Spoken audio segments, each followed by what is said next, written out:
Welcome to episode 16 of season 5 of the Gateway Geeks Podcast. This time it's Joe's turn to give us a brief primer on the Witch's Hammer and probably the first incel in modern history.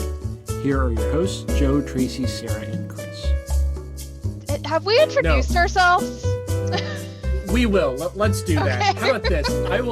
I will introduce you and you can say a thing.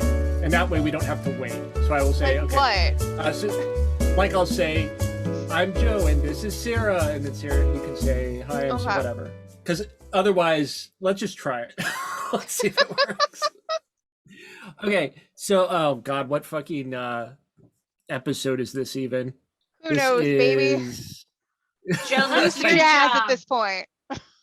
All right, give me a fucking second. Okay, hang on. I'm gonna look this shit up. I think it's 16. Or yeah, It could be I'm pretty sure. anything. I'll be real with you. I forgot we were doing this until I happened to look at my Google Calendar widget on my phone this morning. If I don't have to prepare anything for an episode, I get fully blindsided by these recordings. Well, we hope that all of our recordings can blindside our general public. That's what we're after. So, welcome everybody. Welcome to the episode Blindside podcast. The Blinds. Oh, dude, we're gonna get sued. I'm pretty sure that's like the name of 5 different movies. So, this is episode. None of them good. No. This is episode 16 of season 5 of the Gateway Geeks podcast. We're doing it on Zoom again. My name's Joe. Below me is Chris. Hi, I'm Chris. I'll be the loud one. Sarah, what's up? Hi, I'm Sarah Jane Connor, and Tracy is last. Hey, I'm Tracy. I'm married to this guy who's about to fucking talk about witchcraft and too much, methinks. Protesting. Maybe. So yeah, as I was telling everyone beforehand, I think a lot of us have gathered this information. Chris and I through our, I don't know, like gaming nerdery stuff, and y'all probably through other capacities. We were all alive in the 90s. Like we've all seen some form of... all women just know about witchcraft innately. As we'll find out. That's what we talk about when yes. we go to bathrooms together. Hey, wait, who are do you all cast descended from? spells. Yes, Yay. exactly. Yeah, Yeah. we go to the bathrooms. So- We cast our summoning circles. Right. You take all the penises you've collected for that day and you throw them in a trash bag to take out to your nest Exact- later. Exactly. Yeah, of course. So this God, time what the we're hell do doing you summon with a bag full of dicks? More dicks. That's a nightmare. trouble. That's what you summon. This time we're talking about witches. My presentation is entitled "The Witchhunter Doth Protest Too Much, Methinks." It's going to have a lot of like engravings from like the 14th, 15th century, but oops, let's see if it'll actually work. Yeah. So these are some rejected titles I use for this presentation.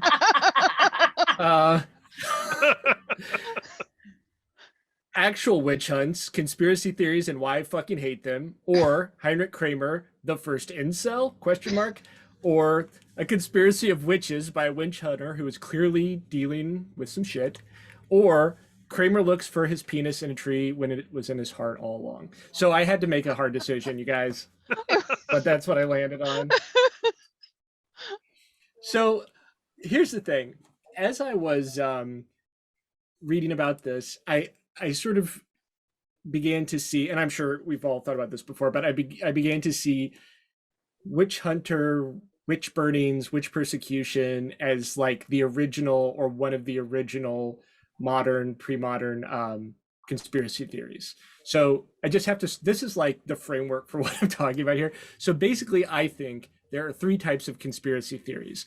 The first one is like the lizard men, devils, witches, and honestly, obviously, it's also like where you just blame Jews for everything, but I didn't want It's to break always that down. Jews. It's always Jews. The Yeah. lizards are Jews. The robots are Jews. The programmers are Jews. The witches are Right. Jews. The women are Jews. It's always anti-Semitic. Yeah. Every conspiracy Yes. theory. Yes, true. The second one, I'll get into later, but it's sort of like a distraction. I call it the "these aren't the droids you're looking for." So this includes conspiracy theories that not just blame someone else for something, but try to create an elaborate infrastructure to distract you from a very simple truth.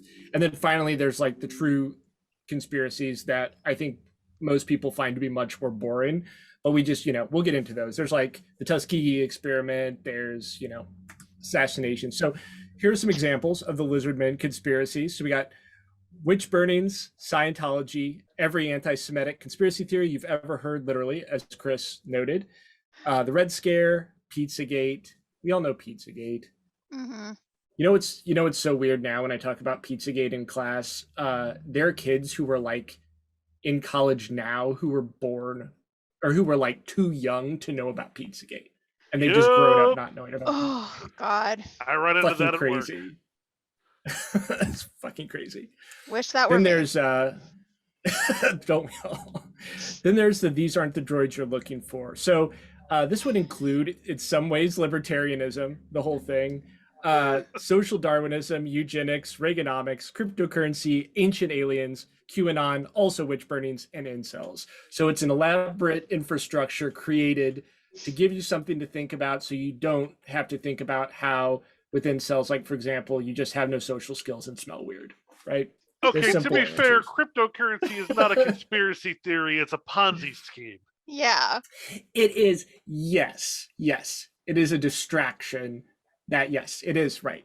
Well, I'll get... It's a don't even know if I Ponzi come scheme back to that targets conspiracy theorists, don't get me wrong. Like, Yeah. hey, Right. are you tired of lizard Jews stealing all your money out of the lizard Jew bank? Oh. Oh my God. Tracy, hey Tracy. Yes, I'm here. Tracy. I don't know what you're Tracy's been wanting me to daydrinking. say. So I'm going to talk very briefly about real conspiracies, and please jump in because I think you probably know more about these. You definitely know more about most of these than I do. So there's like the Tuskegee experiment. You all know about that, I'm sure. Yeah. But for those of you who don't know, it's like where basically these were they sharecroppers? They were like just like these black folks who had syphilis, and they came into was it Well, the first stage was black servicemen. right? Mhm. Right. Yeah. So it's basically like they just let black people with syphilis go as long until they died, just to see what happened, and they would tell them they were giving them medicine, and they didn't. And this was like a real thing that happened. That's Baltimore, isn't it, Tracy? It's Louisiana. Louisiana. Okay.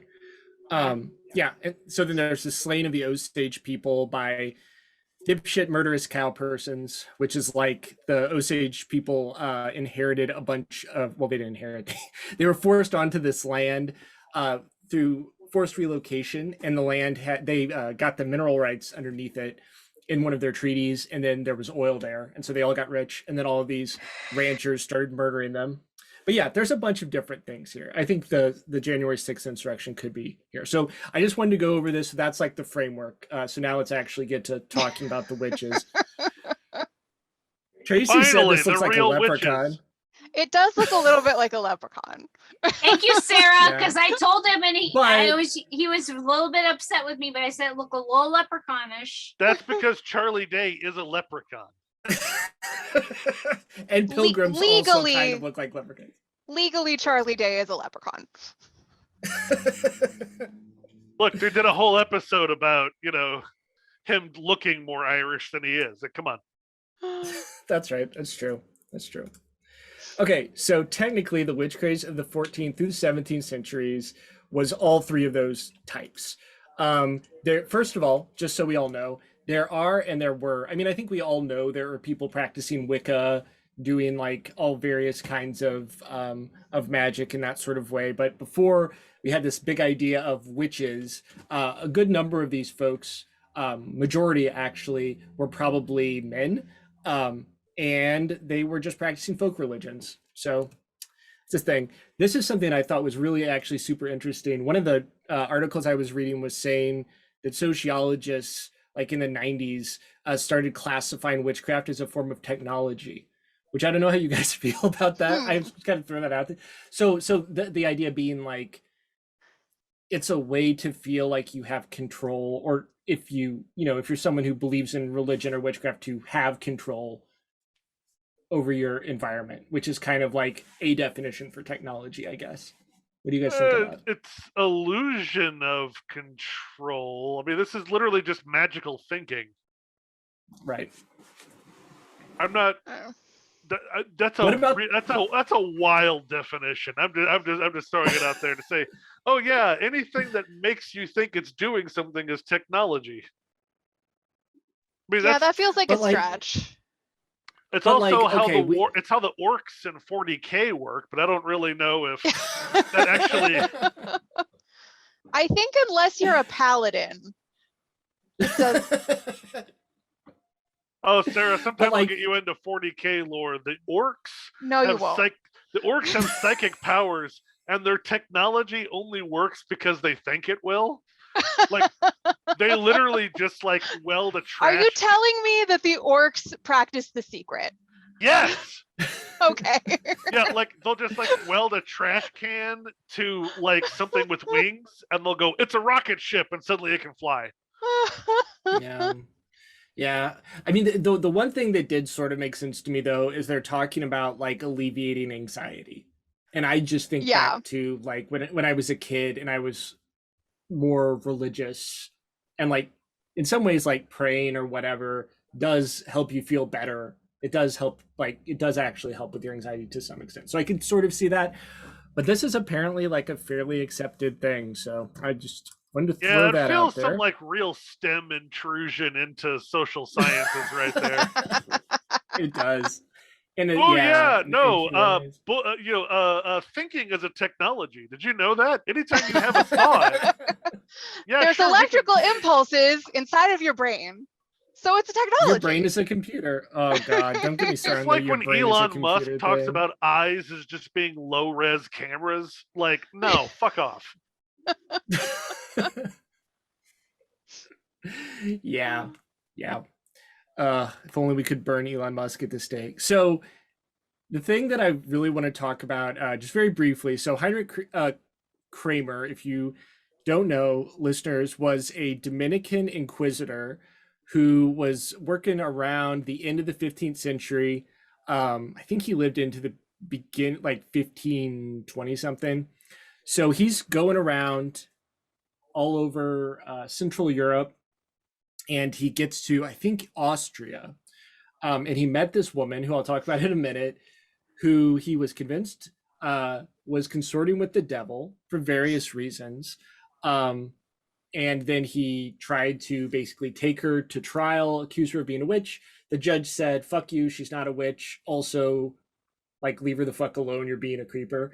And then he went back to Cologne and wrote a book that he used that helped kill hundreds of thousands of women, mostly, over the next 300 years. So that's basically what he did. So my initial really, in a lot of ways, he's the first Wikipedia editor, because like he had an argument, there were no sources to back it up, so he created the source and then quoted from it to show that he knows what he's talking about. Right. Yeah. So there are a lot of things surrounding this Kramer in particular. Like, there are accusations that he was senile, that he just had all kinds of personal things going on, but he was responding to like a real social cultural thing. So aside from him, like I wrote here, he probably wanted a goth girlfriend, but no one was interested because he had an absolute shit personality, no money, and also probably a micro penis or something. I don't know. But that's kind of like the vibe he gives off when you read his book. But scholars do suggest that there's a bunch of changes happening. So we talk about the Renaissance typically starting in Southern Europe in the 14th century, but by the time it got to Central and Northern Europe, that was actually almost exactly the time that this first trial took place. So that was like 1450 to 1500, right? So a lot of folks think that some of that anxiety around the changes coming like politically, where you had more powerful middle class merchants and stuff like that. That's something that sort of threw everything into upheaval, and then people sort of like needed someone to blame for the problems that arose in that way, and also some problems with mental health. And I don't know, Chris, and you all may know more about this, but a few of the articles I read were talking about like people doing hallucinogens and having like extreme also having like extreme mental health reactions to this social change that just manifested as, I don't know, I guess people just like fucking wilding out. Well, so yeah, I mean, obviously you have, and like your intoxicant of choice is gonna like depend on the location, but especially in a lot of like northern, central, and a little bit in southern Europe, because a lot of this, oh man, there's some wild stories. I am blanking on it now. There's a very specific kind of fungus that grows on grain when it's stored wet in certain weather conditions. And there's a lot of theories about a lot of mass hysteria events basically being an entire town tripping balls midwinter eating like fucked up grain bread. Yeah. Yep. That's a theory for Salem. Yeah. It's not the most widely accepted at this point, but like it's a theory. Right. And so that's actually what I have here. St. Anthony's fire is like an itching disease from something similar to that, but that's more like getting athlete's foot all over your body. So that's not exactly the same thing, but it's and also but like the thing that also gets overlooked very often is the extent to which human beings are extremely dumb and very prone to suggestion. And anyone like just anyone out there who hasn't been following it, just Google Havana syndrome, which is ongoing right now with some of the most highly educated employees of the federal government convincing themselves that communists have magic powers. They're witches, that's why. Yeah. And then so the other thing that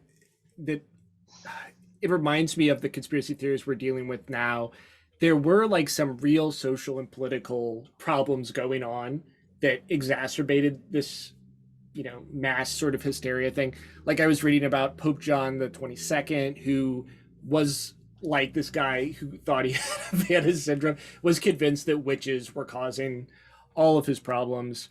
So just my personal favorite is that Martin Luther was 100% convinced that Satan had personally intervened to obstruct his bowels in order to prevent him from doing his work on earth.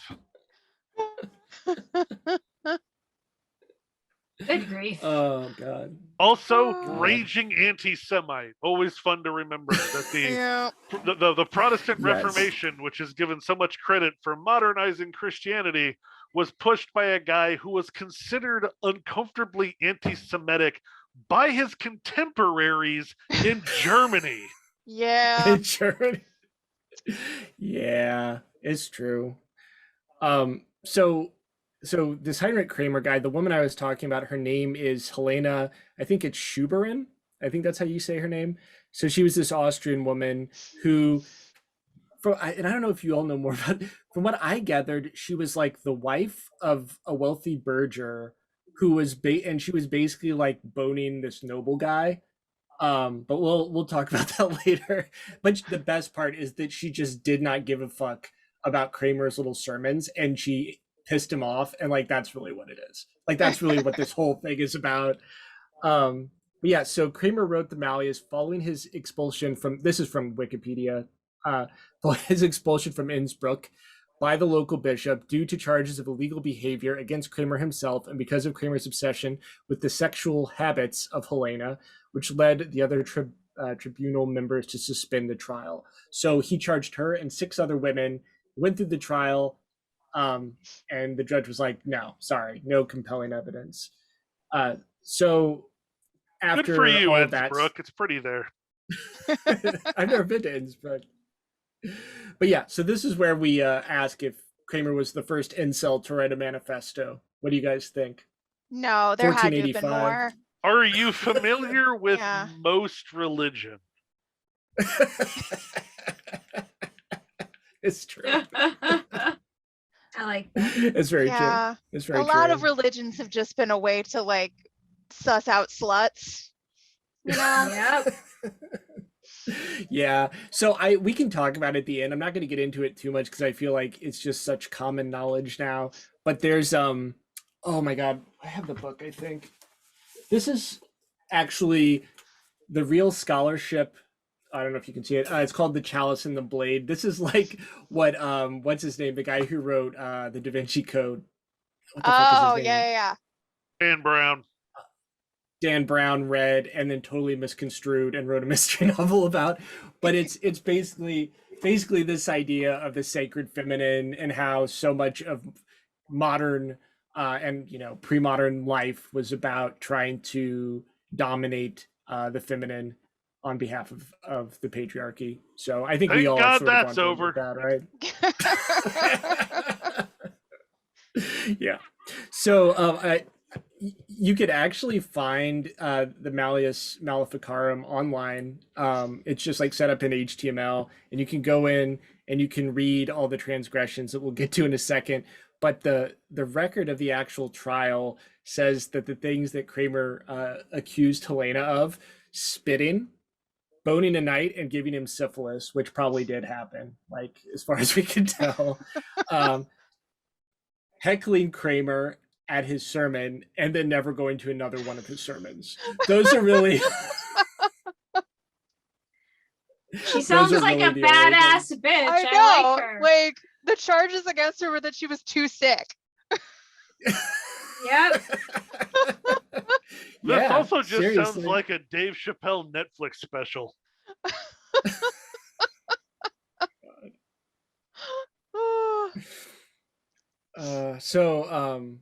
Yeah. Let's see. Several. Yeah. So like I said, all the women were freed after the trial, and then he went and he wrote the Maleficarum. So I want to talk about what the Maleficarum actually says, because I think there's some things to discuss there. So, like, 15% of it is about penises being stolen, and like, I'm not exaggerating. You should go look. I mean, it uses like weird, obviously like pre-Victorian prudish language. So he'll call them members, or he'll use like all this weird metaphorical language, but he goes in depth to talk. So this is what confused me. When you read like what was the one article I read? When you read like contemporary folklorists and medievalists and stuff like that, they talk about how you have to progress from the premise that the people who lived during this time authentically assumed like there was a god, the god was watching them, but then they also had like sub beliefs that we find both things equally weird. But like, they believed that there was a god, but they didn't believe that witches could literally steal your penis. They could only create illusions that made you thought your penis had been stolen. So that's kind of weird. Like, I don't...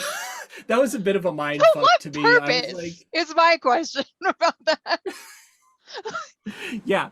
I mean, I think it was like, I want to say it was a metaphor, but it's not a metaphor. They just literally were worried about not being able to have erections. Like, it's... Joe, metaphors weren't invented until the 1700s. Everyone knows that. I have to read this. Okay, so this is from part 1 of the Maleficarum, question 9. Kramer goes in depth to explain the various ways in which, quote, members can be stolen through prestidigitation and illusion. The below is not really Kramer's own idea. It comes from Apocrypha, but it's funny because he uses the word the devil's lettuce. He says devil's lettuce, so I had to read it anyway. Yeah. So the third way a penis can be stolen is when an assumed body presents itself as something which it is not. As witness the story of Saint Gregory tells the first dialogue of a nun who ate a lettuce, singular, which, however, as the devil confessed, was not a lettuce, but the devil in the form of a lettuce, or in the lettuce itself. Or as when he appeared to Saint Anthony in a lump of gold which he found in the desert, or as when he touches a real man and makes him appear like a brute animal. So that's like in the Maleficarum. Like, it's hard to make fun of it when you actually read it, because it's just it's just a lot of weird shit. A lot of weird shit going on. This is like there's 5 no slides. subtlety at all. Like again, you read it like Joe's saying, and you think it's metaphors, but you're like, but it's not. But it is. It's not. But it's not. And right. Yeah, the only thing to compare it to is literally like modern incels and like Joe Rogan fans that are like, dude, she'll steal your dick. Okay, whatever. No, for real. Like, she'll literally steal your dick. One day you'll be a man with a dick, and then she'll just like grab it, rip it off. I know what happened to me. I got better though.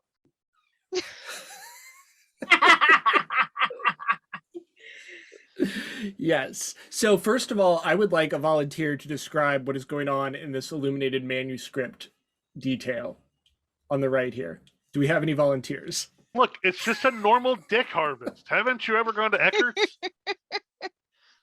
This is how dildos were originally procured. You know, we mold them. They're made out of plastic now. We really got to get back to our roots and harvest our fresh dildos from dildo trees. We used to be a country, a proper country. I know. It looks like if those coastal geoducks like grew on trees instead of being pulled out of the ground. Yeah, I mean, there's definitely some syphilis going on here. Perspective and how the dicks on the tree are clearly much larger than the dicks in the basket that she's holding.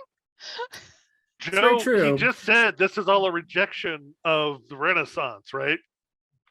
So these people saw depth and perspective for the first time in a painting, and it freaked them out so bad they thought their dicks fell off. See, I thought it was like Pokemon, where when you catch the dick, you can put it in your little nest and it'll shrink down, so you can summon it later. Look, I've seen the door in Florence on the Duomo that is considered to be the first artwork of the Renaissance, and I can tell you, you look at it and you go, you know what? I think a witch is going to steal my dick made that.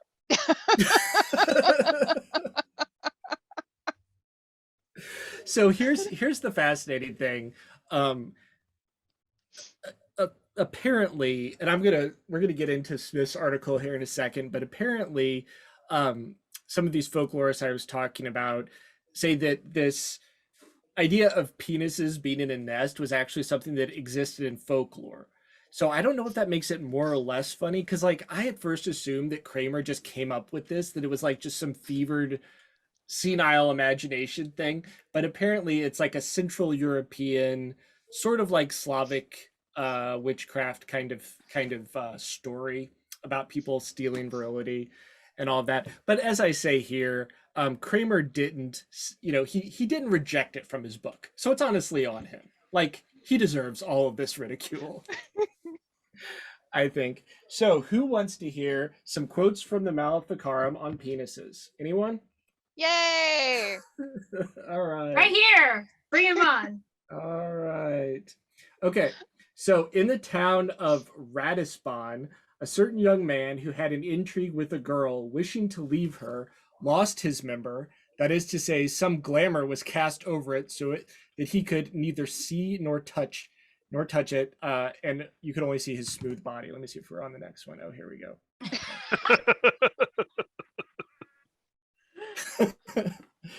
So following the advice of a woman he met at a tavern, the young man approached the witch he suspected of doing him harm and threatened to kill her unless she restored his health. The witch touched him with her hand between the thighs, saying, "Now you have what you desire." And the young man, as he afterwards said, plainly felt before he had verified it by looking or touching that his member had been restored to him by the mere touch of a witch. So much to unpack there, you guys. So much to unpack.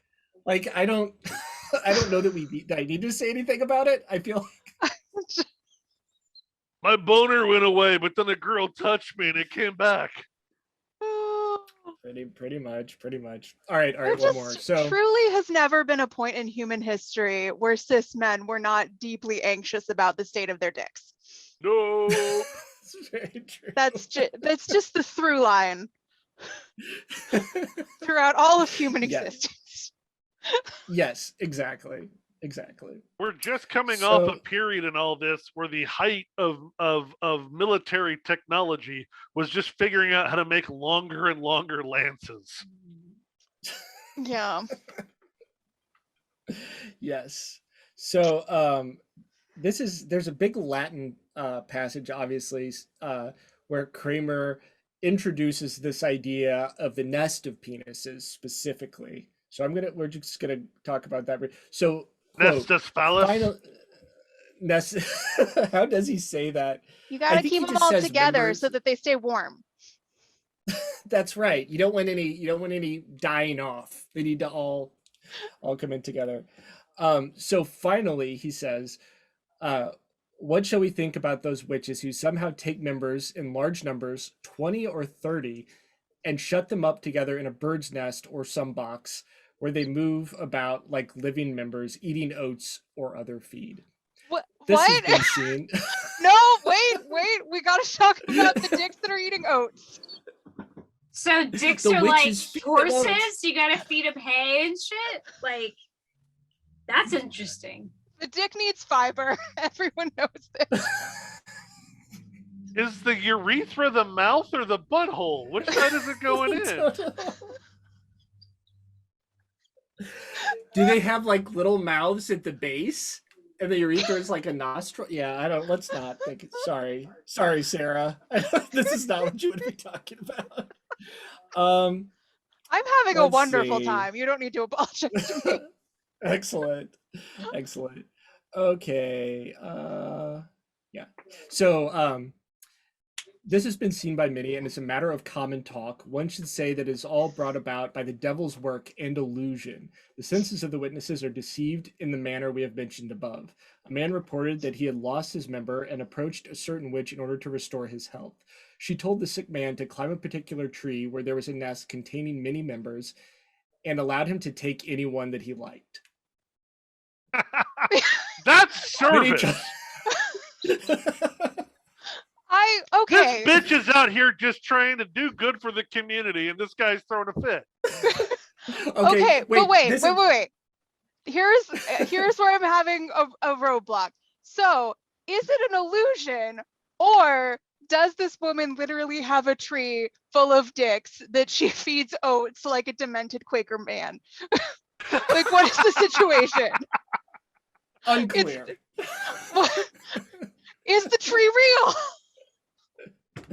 It's all, who knows? It's like the Matrix, but with dicks and nests. I don't know. The tree is a metaphor, Sarah, but the dick nest is real. Okay. So wait. But also it's a glamour. Yes. Right. I have to say, this next part, this is the best part. So she told him to go pick out the dick that he likes, right? Uh-huh. When he tried to take a big one, the witch said, "You cannot take that one," adding, "because it belonged to the parish priest." Also, he didn't have much cash as he sells them by the inch like Subway.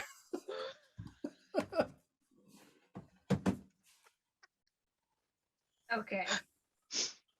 She had the original $5 foot long. Oh my god. Okay. So she's like, pick out whichever dick you prefer. He's clearly like gonna choose the biggest dick in the fucking tree branch, whatever. And then she's like, oh no, honey, you can't handle that dick. That's the parish priest dick. Only he can handle that one. Don't you know? Or she's like, no, wait, that one's mine. That one stays with mama.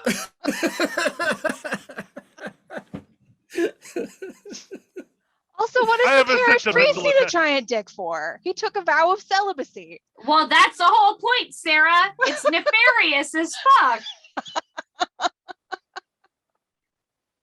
Because God doesn't want him to be happy, Sarah, clearly. Oh my god. So yeah, I mean, we can talk about how this fits into the conspiracy theory thing later. I want to get to this next part. So, okay. I'm going to just read you a statement, and I want you all to try to tell me if you think it's from Kramer or like witch hunting bullshit in pre-16th century, or if you think it's contemporary. Okay. Okay, so here's the first one. So I put X here because if you hear the name, you'll know where it's from. So X has chopped up, murdered, and eaten children. She's a demon from hell and smells of sulfur. Contemporary. No, this is Hillary Clinton. Yeah. 100%. Someone wrote this about Hillary Clinton. Yeah, I think that's contemporary. right. Contemporary. Maybe Bill. For extra points, can anyone tell me who wrote this about Hillary Clinton? Because that's right. That's accurate. Oh. Phyllis Schlafly? No, it's either Alex. It's either Alex Jones. I was gonna say Alex Jones. Rush Limbaugh. Nope, it's Alex Jones. Very good, Tracy. Excellent. If it were Rush Limbaugh, he would have made it almost sound like a joke. Okay, so this one's just a big list of things. X uses demonology, witchcraft, voodoo, murder, rape, blasphemy, suicide, assassination, insanity, sex perversion, homosexuality, prostitution, satanic type rituals, gambling, barbarism, cannibalism, sadism, desecration, demon summoning, necromantics, divination, and other teachings. First of all, she sounds like a badass bitch who I want to hang out with this Saturday. Exactly. You ever just have one of those moments where you wish Democrats were like half as cool as Republicans make them sound? Yeah. I'm gonna say this is historical. Just the use of barbarism does not feel contemporary to me. No, the list is too long. This is well, something about barbarism and necromantics as opposed to necromancy makes me feel like it's older. No, this comes from the Maleficarum. I can tell because it never once mentions pederasty. And yeah, these modern fucks always have to get that in somewhere. Yeah, I'm gonna go Tracy, with Maleficarum.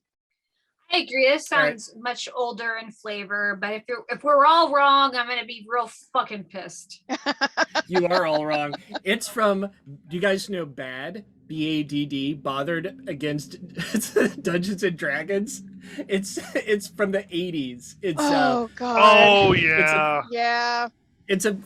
Which is why they don't know what necromancy is, and they say necromantics. So it's basically a parents group that was created to protest Dungeons and Dragons. In the 80s. Yeah. I like how murder is fourth. Yeah, that's fine. Rape is fifth. Yeah. Yeah.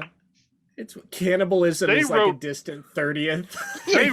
They read a couple of books. Oh, and then killed someone. But they read these books. God forbid. We'll talk about book banning. This one that encourages women to leave their husbands, kill their children, practice witchcraft, destroy commerce, and become lesbians. Modern. Yeah, this is definitely some kind of preacher. Tracy? I would agree. This sounds more contemporary. Yeah, this is some mega church shit. Pat Robertson. Yep. Boom, the biggest mega church. Yeah. That tracks. Nicely done. So I had some other slides, but I'm going to just not use them because I think we could have some discussions here. So we were talking about book banning and things like that. So today I had to talk to, does anyone listen to KMOX? No one listens to that radio station who's a listener. Yeah, I don't think they do. Wait, what radio station? It's AM. It's like 11:20, 11:30, something like that. KMOX? So we got... Yeah, I think that's what it is. Yeah. So, I just didn't hear what you said originally. Yeah. KMOX is interesting because like it didn't used to be as crazy as it is now. I mean, it's always been very AM, and AM radio is just a sea of right-wing insanity. But KMOX resisted for a long time, but eventually figured out that everyone who listens to them is in QAnon. So I got our committee the Missouri Library Association, we got a invite to be on that. I, of course, like, I don't listen. I mean, there are podcasts. Like, I don't listen to AM radio. Yeah. So yeah. I had to look it up. The guy who interviewed us was just asking about the book, about banning like the bluest dye in Wentzville, which is a big thing now because they're getting sued by the ACLU on behalf of the kids in the class or in the school. And so this reporter just called. He and I and my like co-chair talked, and it seemed fine. No real gotcha moments, except at the beginning while he was recording, he did say a bunch of stuff about Ted Nugent. Like, he was trying to get me to talk shit about Ted Nugent, and so I was just like, "Oh, he's a hunter, right?" Like, I just I didn't say anything. But yeah, like, I'm kind of worried that like what I said is going to get decontextualized and used, because we did say like, we think parents should choose what their kids read, meaning like you can tell your kid what they can and cannot read from the library, but we're not going to like change what's in the library for your kid, basically. Is what that's saying. So yeah, I mean, like, we're dealing with that. That's a big thing in Missouri, nationally now. When I was reading about witchcraft, it was talking about how any of the moral panics, especially the witchcraft thing, come about like whenever things in society are not going so good. So like, clearly that's something that's bringing about the book bannings, right? Do you all remember I don't ever remember those things happening when I was a kid. Maybe they did. I remember the D&D things. Yeah, they totally happened. Yeah. Oh yeah, the 90s were no. Yeah. No, we were still coming out of the tail end of the satanic panic when we were kids. Like, right. No, that should happen all the time. About what was it, like rock and roll, then heavy metal, then D&D, then then MTV, hip hop, right? Right. Then the internet. Then right, in the 90s, a lot of it was especially the mid 90s, a lot of it revolved around anything that might convince a young lady that feminism is okay. Yeah. Yes. A lot of that, a lot of stuff about like violence in video games and on television. Yeah. Right. Yeah, like what was it? Dan Quayle, like, remember when he like threw an absolute goddamn fit because Murphy Brown adopted a kid? Yeah. Like, she's not married. The sitting vice president of the United States like had to go on record with his condemnation of a fictional character adopting a child without a man in the picture. Yeah. Yeah. And then there's like all the Tipper Gore stuff too, which oh yeah. Oh god, the V-chip weirdness. Yeah, no. It's yeah. So I just have this memory of my dad walking in the room and me and Brian, my brother, were playing Mortal Kombat on a Super Nintendo in the middle of the living room. Right. And my dad's like, "What's that? Mortal Kombat?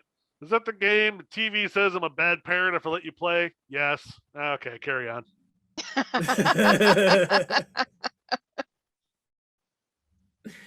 Yeah. Yeah. I mean, so we talked a little bit about the feminist aspect of like contextualizing the witch hunts and stuff like that. I don't know. Does anyone want to say anything about the contemporary empowering potentials? I mean, like, I remember when I was a kid doing like tarot readings and stuff, and I still do sometimes. And that felt kind of like empowering for some reason. Oh, I do tarot readings right now, baby. Yeah.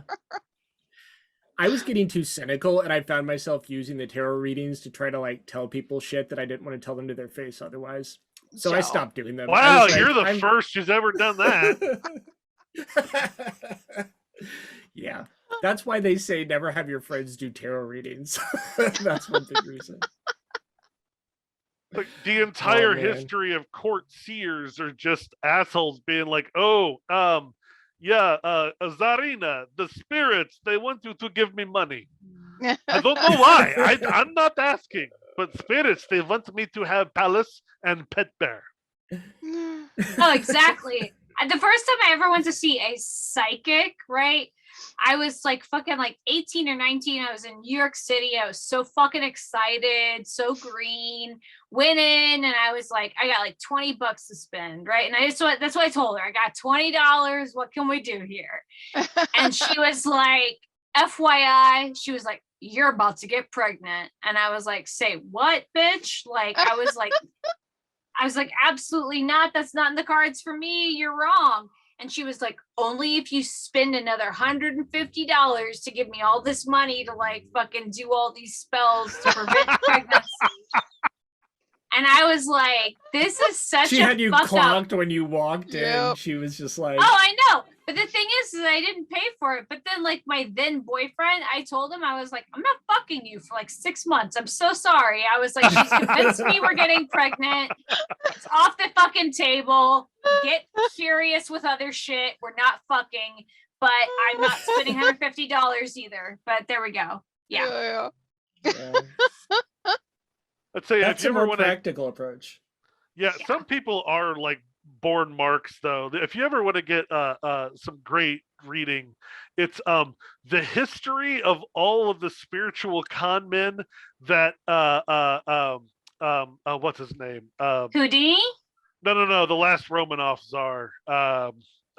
Nicholas II. Yeah. Just how many spiritual con men Nicholas II and his wife fell for before Rasputin. Yeah.